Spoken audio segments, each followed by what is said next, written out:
กว่า 47 ปีที่รับใช้เป็นแฟนขอขอบคุณทุกความรักความเมตตาขอขอบคุณทุกพลังศรัทธาของมหาชนที่มอบให้ทีมงานเสียงอีสานด้วยดีเสมอมาขอรอยยิ้มหวานๆประสานเสียงปรบมือต้อนรับหัวหน้าผู้นำทีมงานเสียงอีสานคุณแม่นกน้อยอุไรพรและน้องแป้งเสียงอีสานครับ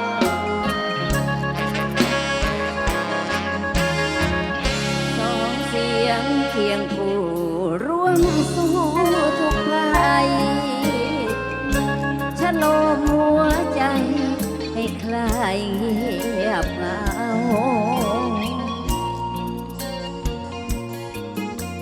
กล่อมชีวิตคนมานานยาวให้สู้ในทุกเรื่องราวเสียงทำเลิศล้ำนำสองมีอีกเสียงหนึ่งคือเสียงอีสานสืบทอดตำนานสานต่อให้ของสองสำเนียงผูกพันเกี่ยวดองสร้างความผาสุกเรืองรองเคลียร์ความมองที่มีในใจคือเสียงกล่อมโลกดับโศกผ่อนทุกข์บรรเทาคอยเป็นผ้าห่มกันหนาวในคราวสะบั้นสั่นไหวเสียงคำนำส่งตามครองพระรัตนตรัยเสียงอีสานสร้างความสดใส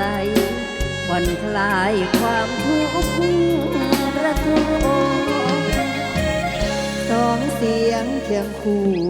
ร่วมสู้ยาวนานด้วยอุดมการณ์สร้างสรรค์สังคม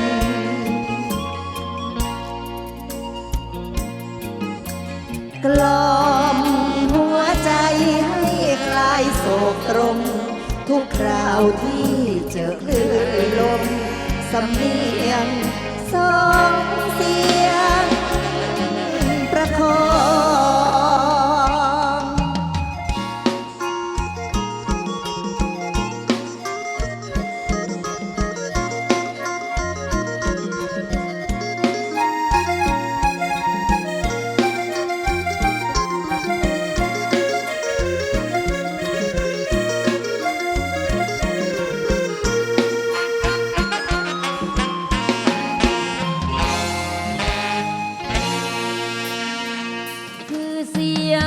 กล่อมโล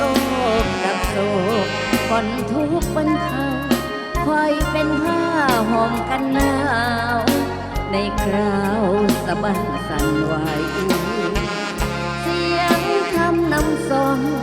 ตามครองพระรัตนตรัยเสียงอีสานสร้างความสดใสผ่อนคลายความทุกข์ระทมสองเสียงเคียงคู่ร่วมสู้ยาวนานด้วยอุดมการณ์สร้างสรรค์สังคม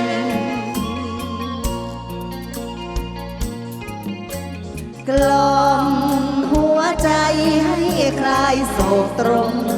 ทุกคราวที่เจอคลื่นลมสำเนียง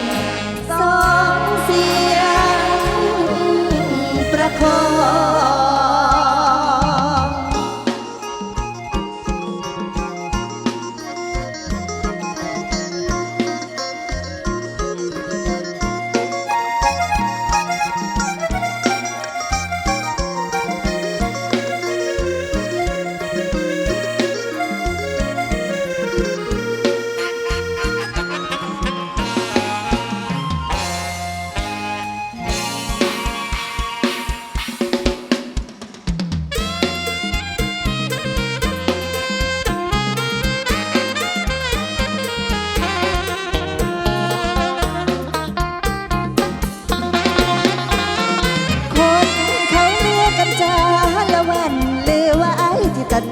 ผูกพันกับสาวไกลถิ่น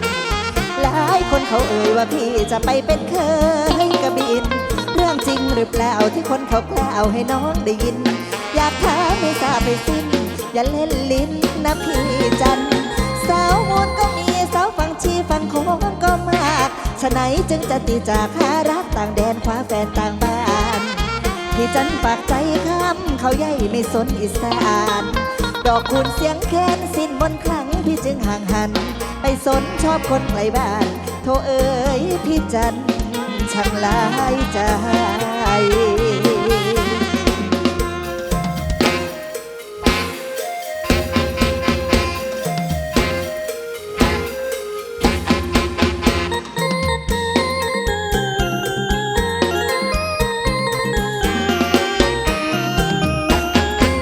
ปีนี้ฝนดีแต่ไม่มีพี่ช่วยทำนาพี่จากสาวชื่อจำปาหนุ่มบ้านนาช่างกล้าโลกัน พี่ทิ้งน้องไปเคยคิดบ้างไหมลูกพ่อกำนันน้องคิดถึงพี่บุญกันจนไม่มีอันทำไร่ทำนา สาวนาลงคอยใจเลื่อนลอยมายามฝนโปรยได้ยินฟ้าร้องโอดโอยเหมือนถูกโบยด้วยไม้หาปลาปีนี้ฝนดีในพี่ไม่ย้อนกลับมาทำนาจะได้ขายข้าวแต่งสาวจำปาทำตามสัญญาก่อนที่จากไป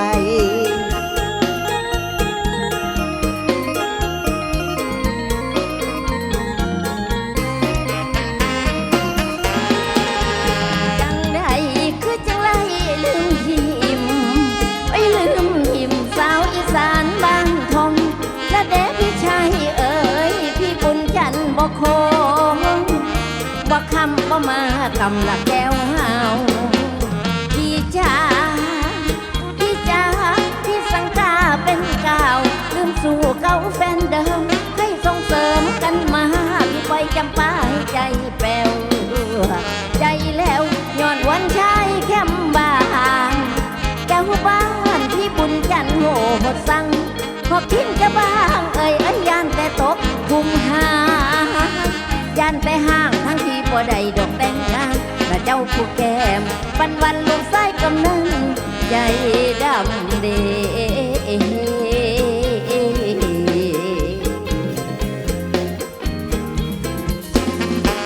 ปีนี้ฝนดีแต่ไม่มีพิธีบุญจันทร์จำปาร้องไห้ทุกวันหากเป็นมันเพราะแฟ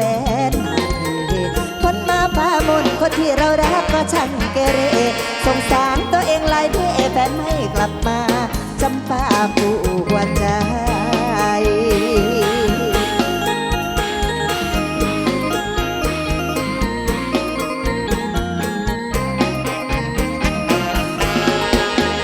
เหนื่อยนา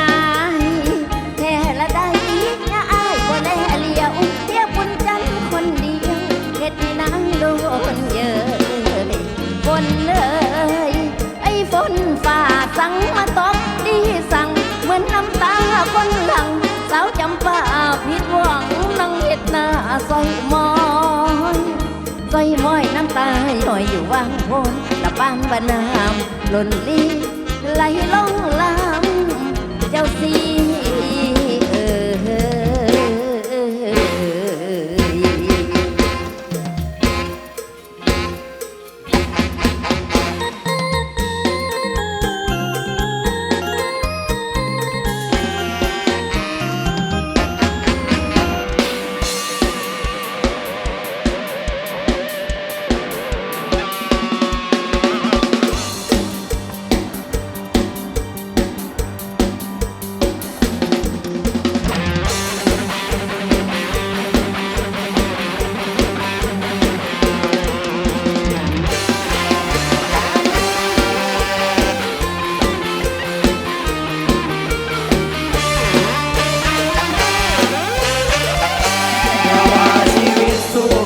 ที่พงพังทุ่มเทพลังด้วยแรงกายใจดวงน้อยสร้างเดือนและดาวประดับฟ้าให้เลิศลอยฝันดิ่งจากดอยให้เป็นดาวมายาวนานเพื่อศิลปินคนและเข้มเต็มหัวใจทุ่มเทกายใจให้ดนตรีเสียงอีสานเป็นเช่นบันไดให้ใจดาวมายาวนานแต่กลับโดนแย่งเมื่อเขาไปถึงได้อยู่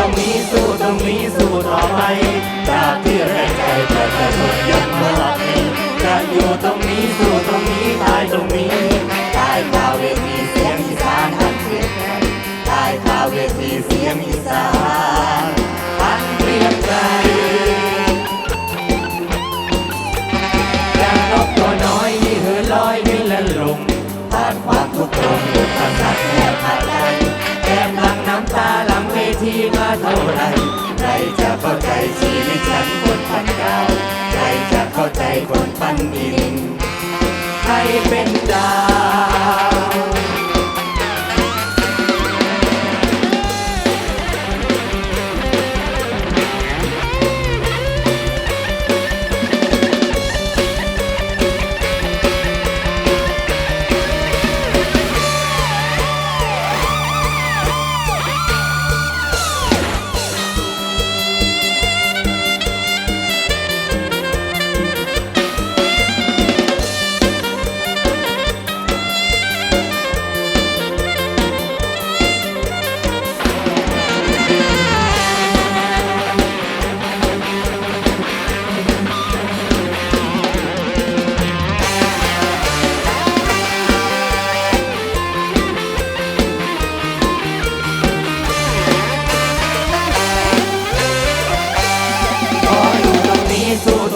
สู้ต่อไปตราบที่แรงใจประชาชนยังมอบจะอยู่ตรงนี้สู้ตรงนี้ตายตรงนี้ตายคาเวทีเสียงอีสานอันเปลี่ยนใจตายคาเวทีเสียงอีสานอันเปลี่ยนใจอย่างนกตัวน้อยที่เหินลอยบินและลงผ่านความทุกข์ลงอุปสรรคแทบขาดใจแอบหลังน้ำตาหลังเวทีมาเท่าไรใครจะเข้าใจชีวิตฉันคนปั้นดาวใครจะเข้าใจคนปั้นดินให้เป็นดาว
สวัสดีค่ะ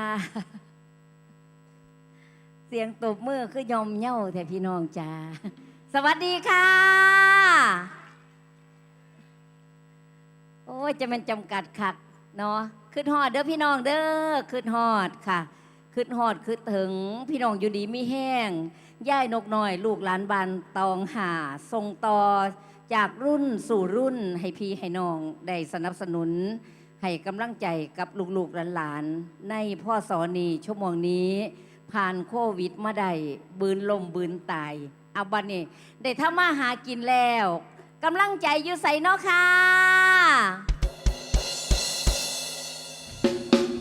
โอ้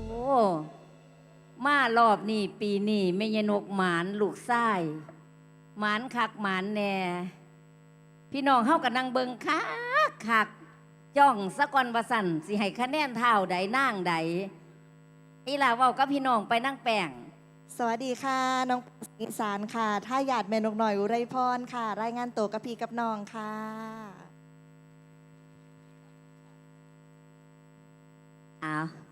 ขอบคุณพี่น้องแล้วขอบคุณลูกๆในครอบครัวเสียงอีสานสุขคนพลังความสามัคคีสร้างงานให้พี่ให้น้องได้เบิ่งได้ชมไม่สร้างผลงานปาฏิหาริย์ไม่เกิดพร้อมบริษัทท็อปไลน์ไดมอนด์โดยในห้างทวีชัยจริยะเอี่ยมอุดมนั่นเองค่ะขอขอบคุณบริษัทท็อปไลน์และนายห้างทวีชัยใจบุญผู้ให้การสนับสนุนวงเสียงอีสานหลายปีผ่านมายามใดที่เฮาท้อถอยท่านปลอบใจให้ความเมตตา เศรษฐกิจยุคตีลังกา ก็ยังยิ้มสู้อยู่เพื่อพวกเรา ไม่มีท้องลายก็บอกมีเสียงอีสานอุ้มกันสู้กันโดนเนื้อหัวซอยอุ่นหนุนของจริงต่อลมหายใจให้ยาวเต้นกินรำกินเป็นยังต้องเอาเปรียบเขาเสื้อของก็พี่เขาผู้ใดสิตายหัวก็บริษัทท็อปไลน์และศิลปินตาดำดา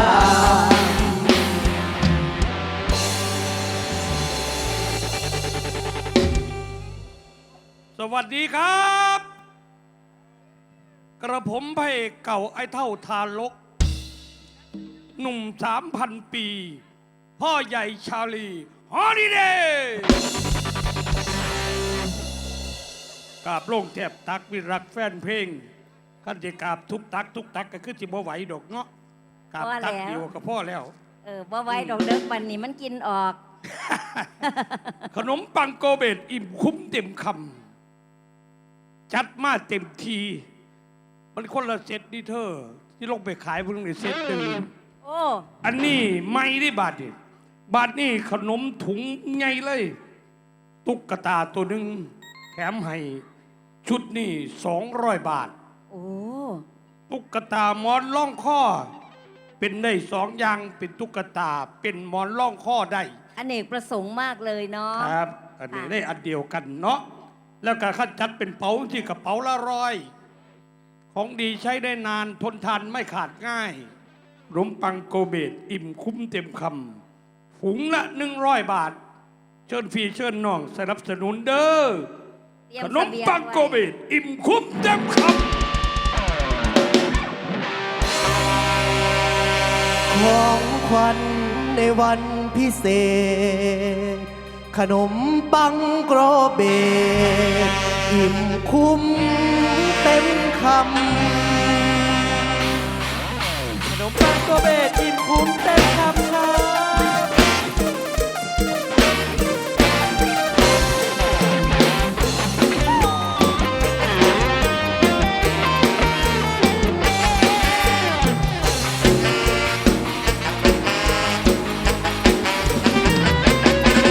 ของแซ่บสำหรับคนทุกวัยกินแล้วสุขใจอิ่มคุ้มเต็มคำที่เชฟปังยังมาแนะนำเชิญชวนมาเป็นเจ้าประจำใส่แน่นทุกคำคุ้มเกินราคาขนมปังโกเบตเป็นเสบียงสะดวกพกพาจะซื้อจัดหาสำหรับคนพิเศษสองแบบบ่มีขอบเขตทักไปที่ไลน์แอดโกเบส่งทั่วประเทศบริการทันใจ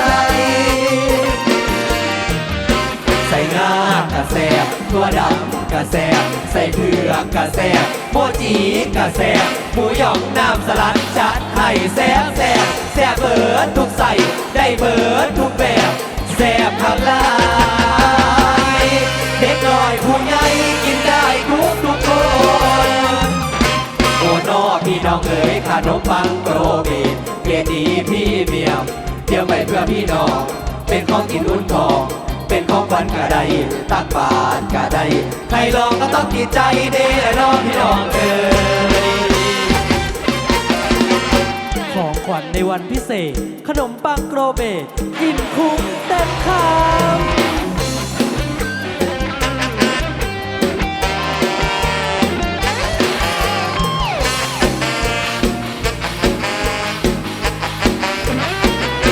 ใส่หน้ากระแสบตัวดำกระแสบใส่เผือกกระแสบโมจีกระแสบหมูหยองน้ำสลัดจัดให้แซ่บแซ่บแซ่บเบิดทุกใส่ได้เบิดทุกแบบแซ่บทำได้เด็กน้อยผู้ใหญ่กินได้ทุกคน โอ้น้อพี่น้องเอ๋ยขนมปังโปรเบตเกรดดีพี่เมียมเตรียมไว้เพื่อพี่น้องเป็นของกินอุ่นทองเป็นของขวัญกะไดตักบาตรกะไดใครลองก็ต้องติดใจเด้อน้อพี่น้องเอ๋ย ของขวัญในวันพิเศษ ขนมปังโกรเบตอิ่มคุ้มเต็มคำ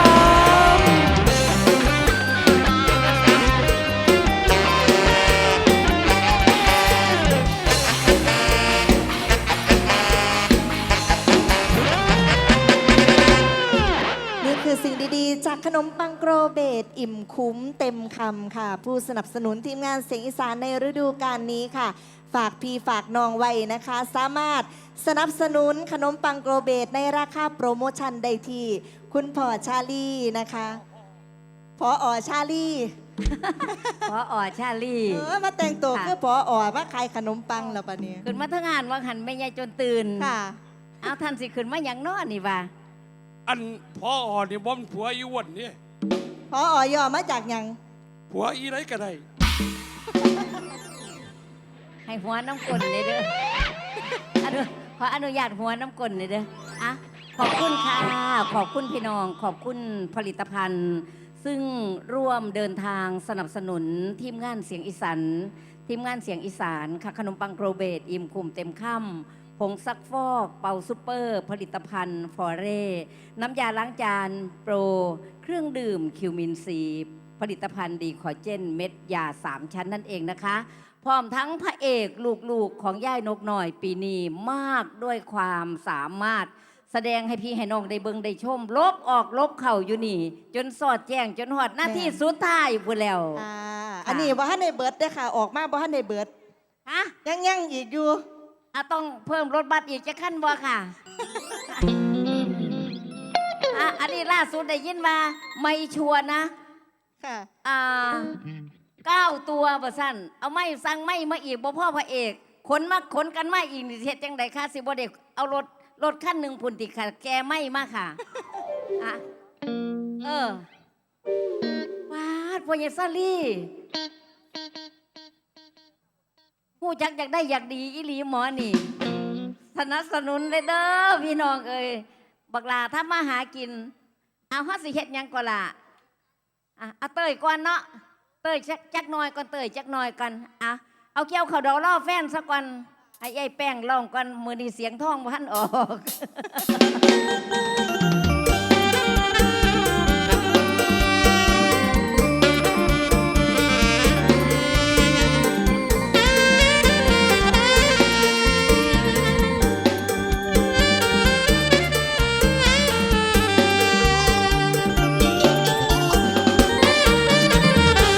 เราคงมาตอนลมหนา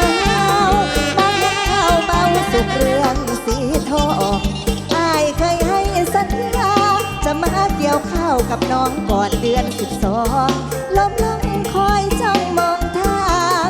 ได้เขาควรแค้นมีแฟนสุขสมทำกลางสายลมมีคู่เคียงข้าง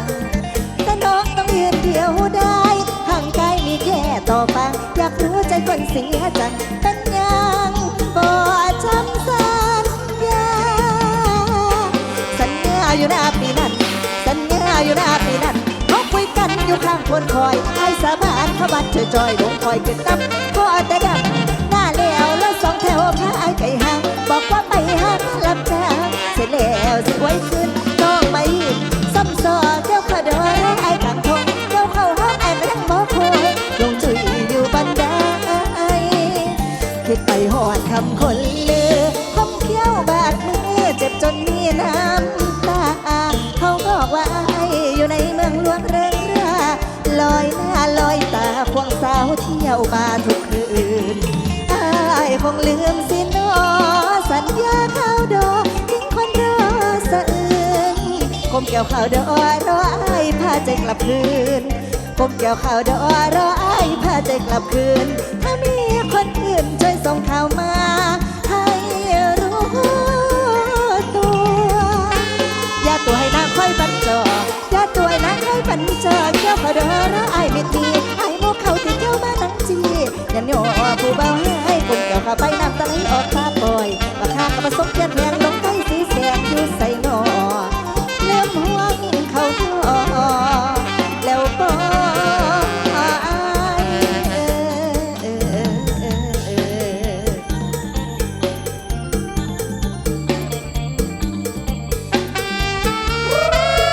ไปแบบกุหลาบแดงแล้วพี่น้องเด้อลูกบอลน้ำกันครับผม 14 กุมภาวันวาเลนไทน์ของขวัญจากใจที่มอบแด่เธอ จากใจดวงนี้ที่มันละเมอ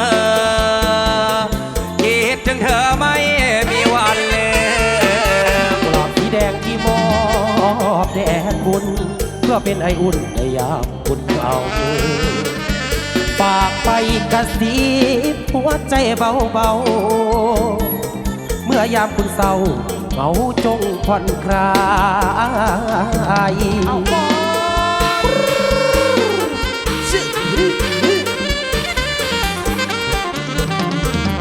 สายวันที่14 กุมภาพันธ์จำต้องเจอจะบ่ถือดอกไม้มาให้ซื้อหยังคิดเบิ่งครั้งนั่งคุยกันเคยเอาหัวหนุนตักได้ปากปิ้งบนลากนั่งจำได้เหลือว่าเริ่มแล้วบ่ตาตัวเดิมที่ปอวันนั้นแม่ใคร หัวใจที่มอบให้นางกุหลาบสีแดงวันรักวาเลนไทน์ดวงจิตของพี่สบายดวงจิตของพี่สบายถึงเป็นกระต่ายไม้จันก็ยอม ซ้อมมาได้สิล้นมาได้สิล้นพ้นจังพ้นฟ้ากระต่ายยังปรารถนากระต่ายยังปรารถนามาได้จันทราจะหล่นลงถึงดิน ไม่สิ้นชีวิตขอคอยต่อไป แม้มันจะไม่ให้สิ้นความหวังกุหลาบแดงเจ้าเอ๋ยขอเจ้าจงฟังวันไหนเขาชังเจ้าจงคืนมา ขึ้นมาบ้านละเฮือนสารบ้านเก่าก็เป็นหน้าเจ้าให้ขึ้นเจ้าอย่ารอให้คิดพ่อคนส่งเดินห้างให้คิดพ่อคนส่งเดินห้างคันจะมาก็ใจให้ส่งขึ้นเดินน้องให้ส่งเธอเดินห้างน้อง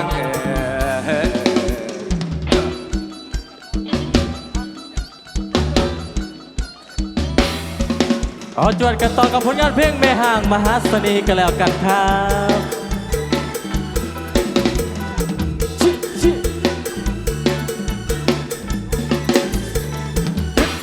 ลืมใจช่างมาเชื่อแม่ห่างจังเต็มตาหลอดนั้นนาอายุเอาไว้แล้วเกิน32หน้าตาท่าทางบ่ได้แถมมีเสน่ห์เป็นกองของเดิมที่เคยครอบครองก็ปล่อยให้น้องมาได้ไงกัน เจ้าของคนเดิมเขาปล่อยให้น้องมาได้ไงกันจำจันนะจ๊ะพิมพ์ใจ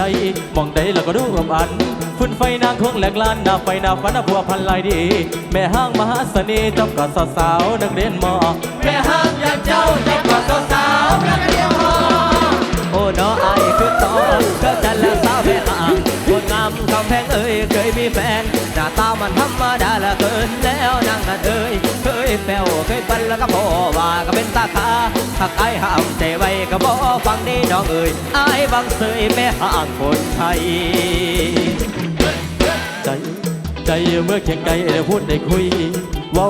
สวยๆทั้งสมปะทูแล้วก็โหเลยนะได้เย็นถึงเป็นแม่ห่างก็บ่ได้ห่างถึงการเราจะคงมักพอทั้งปีนี้เนาะก็เลยนิยมพี่แสนนิยมอยากแลอยากพึ่งอยากลองอยากจองเลยเป็นผู้สร้างสมแม่ห่างของสาวตาคู่เป็นหนึ่งในล้านซะแล้วแก้วตาถ้ามีรักที่ผ่านมาบ่เป็นปัญหาได้เลยปัญหาบ่มีปัญหายังเลย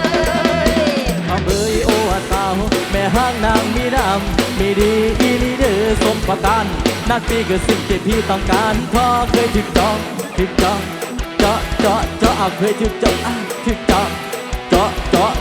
โดนไงมาไล่คนแล้วก็ตามสั่งละมันบ่พังจังสั่งละมันบ่ห่างจังกะทอได้น้องพี่อยากท่วมชีวิ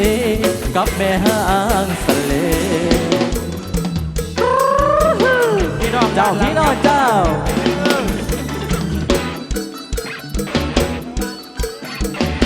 อยากแลอยากลุ้นอยากลองอยากจองแล้วเป็นผู้สร้างสมแม่ห่างของสาวตาคงเป็นหนึ่งในล้านซะแล้วแก้วตาที่มีรักที่ผ่านมาบ่เป็นปัญหาได้เลยปัญหาบ่มีปัญหายังเลยเอาเบยโอ้สาวแม่ห่างนางมีน้ำมีดีอีลีเดอร์สมประกันนั่นปีคือสิ่งที่พี่ต้องการเพราะเคยถึกเจาะเอาเคยถึกเจาะโดนไงมาไล่คนแล้วก็ตามสั่งละมันบ่พันจังสั่งละมันบ่หันจังกะทอในยอมที่อยากท่วมชีวิตกับแม่ห้างสะเล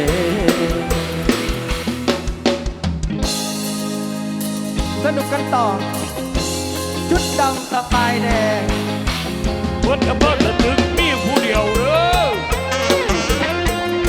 ผู้เชื่อแดงๆนี่ล่ะ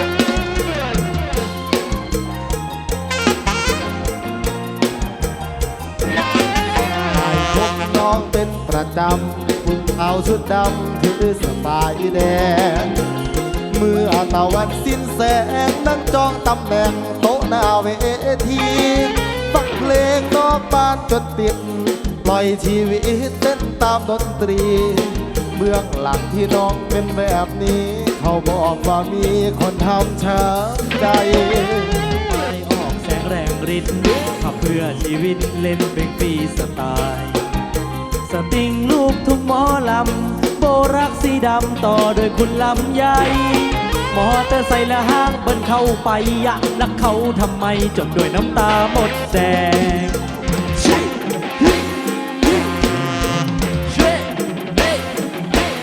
น้อยดอกแดงละออกแห้งดีดดอกดีดดอกละดีดดอดีดดองเป็นดอกแถวหน้าห้างบอกเคยยามหืนเห็นเต้นละเต้นเสียงเซลผ่านเวทีเดินขอน้ำดนตรีมาอยากฟังเพลงสู่เฮ้ ทั้งที่รู้ว่าเขามีเจ้าของแต่หัวใจมันลำร้องไม่รู้จะห้ามอย่างไรเสียงเพลงบรรยายเรื่องราวแอบหักหัวเขาเจ้ากรีดสุดใจบอกว่าเข้ากับชีวิตคอยลาไอ้จึงเข้าใจความเป็นมาคนดี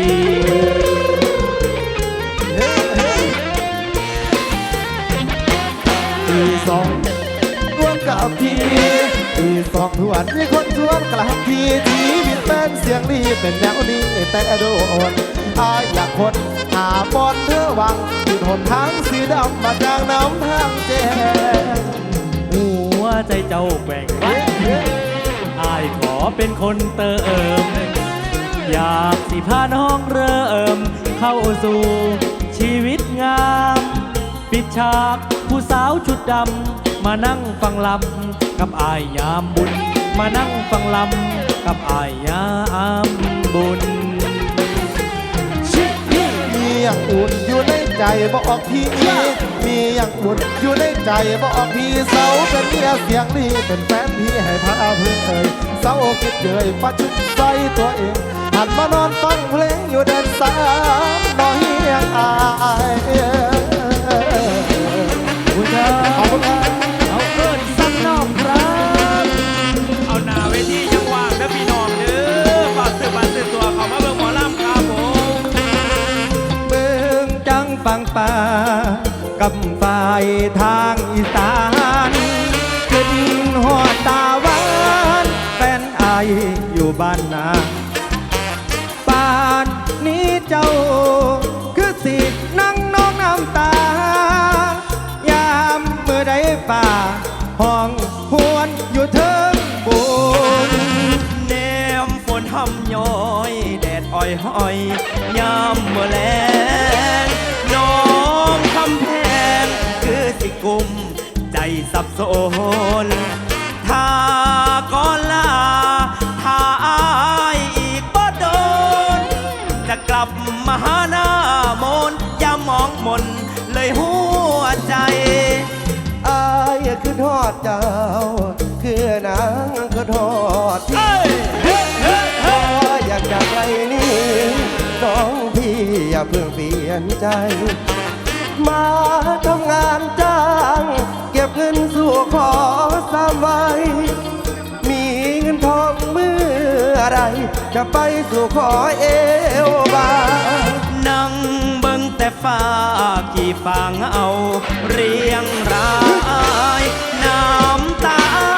ไหลส่วนหัวใจยังอยู่กับนางแต่เจ้านั้นเป็นไปมันหลายตาอายเอิ้นสั่งนางมากับป่าอย่าลืมอายเด้อ พี่ดอกข้างหลังยับบ้าข้างหน้าเด้ออย่าแง่กันเด้อยับเข้ามาพี่ดอกไปน้ำผากพี่ลำโพก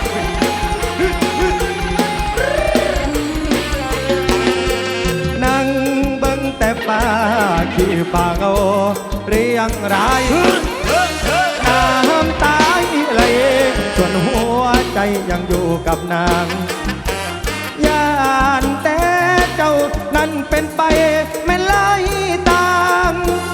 อายเอิ้นสั่งนางมากับป่าอย่าลืมอายเด้อ น้องไทยบุรีรัมย์คือนางเรียบร้อยแท้เน้อ